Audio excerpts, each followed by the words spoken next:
Hello everyone, I'm Shalja, your computer teacher. Today we will discuss about role of memory. Initially we have also discussed about the memory unit, but now we will discuss this in little detail. So let's start with the topic. So, a bit is the smallest unit of information that a computer handles. A single bit can hold only one of two values that can be 0 or 1. A single bit conveys little meaningful information. However, you can obtain more meaningful information by combining consecutive bits into larger units. Everyone knows about this, that in computer data is stored in the binary language. Binary language consists of zeros and ones. Those zeros and ones are known as bits. Fine. Now we'll discuss about the byte. A byte is a combination of 8 bits arranged in a particular sequence. Each sequence represents a single character, symbol, digit, or letter. A byte forms the basic unit that is used to measure the storage capacity of a storage device. For example, if you wanted to store a single character into the memory, then it will contain 1 byte of memory space.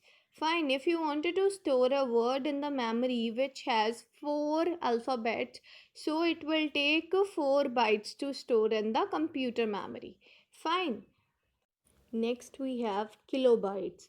1 kilobyte is equal to 1024 bytes.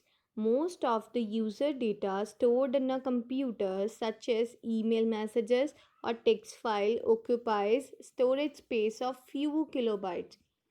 Fine. Now we have megabytes. 1 megabyte is equal to 1024 KB. The amount of information contained in 1 MB is approximately equal to complete textbook. For example, you have stored any ebook in your computer system, that the book contain data in the MBs only. Fine. Now we have GB, which is gigabyte. 1 gigabyte is equal to 1024 MB, which is approximately a billion bytes. Most computers today have hard disks which with large capacities that are measured in gigabytes. A gigabyte denotes a huge storage capacity. For example, a video film stored on a computer can occupy more than 1 GB of space. That depends upon the video quality of that film. That video film has HD video quality, it may contain more than 1 GB of space. If the print is not good, having a low video quality, then it can contain less than 1 GB of space. 1 terabyte is equal to 1024 GB, approximately a trillion bytes. Storage devices having capabilities in terabytes are generally used by organizations that need to store large volumes of data. Listen carefully. The storage devices having capacities in terabytes are generally used by organizations that need to store large volumes of data. A terabyte is so large that few terabytes of memory space can contain the complete text of large number of books. If you are saving large number of ebooks in your computer system, that it may take 1 or 2 terabytes of memory space. So you can calculate how much larger data the terabyte can store. Okay, generally in the, like, we people are using the data, the memory storage unit up to terabytes only.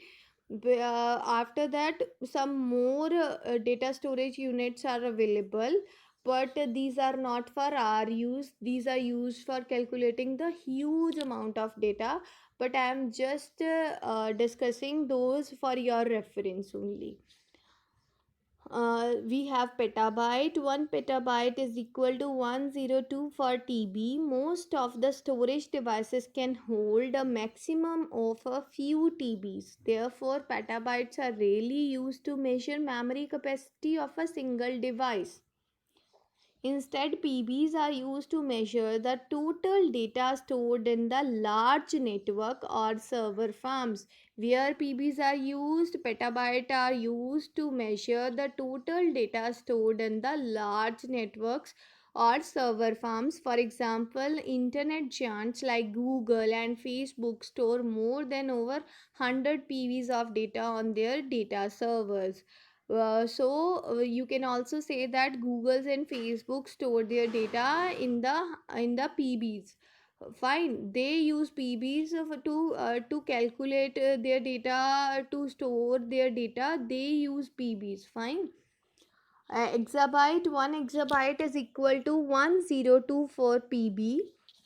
Data storage capacity of the biggest cloud storage centers is measured in PBs, which is the fraction of 1 EB. Instead, exabytes measure the amount of data over the multiple data storage networks, or the amount of data that is being transferred over the internet for a certain amount of time. Example, several hundred exabytes of data is transferred over the internet every year.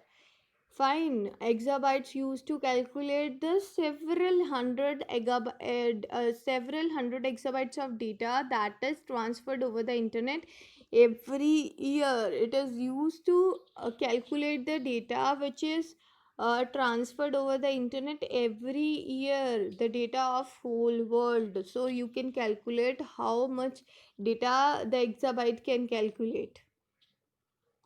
Now we have zettabyte. 1 zettabyte is equal to 1024 EB. 1 zettabyte contain 1 billion TBs or 1 sextillion bytes. That means it take 1 billion 1 terabyte hard drives to store 1 zettabyte of data. How many hard drives we need to store 1 zettabytes of data? We need 1 billion 1 terabyte hard drives. Generally, zettabytes is used to measure the large amounts of data, and all the data in the world is just a few zettabytes. All the data in world is just a few zettabytes. Now we have zottabyte. 1 zottabyte is equal to 1024 ZB. It is the largest SI unit for the memory measurement. 1 zottabyte contain 1 septillion bytes, which is exactly same as 1 trillion TBs. It is a very large number that human can evaluate. There is no practical use of such a large measurement unit because all the data in the world made of just a few zettabytes. Fine. I hope it is clear to you. Now we have one chart for the memory unit and their values. Fine. So you can read this by your own. Thank you so much, everyone. Thank you.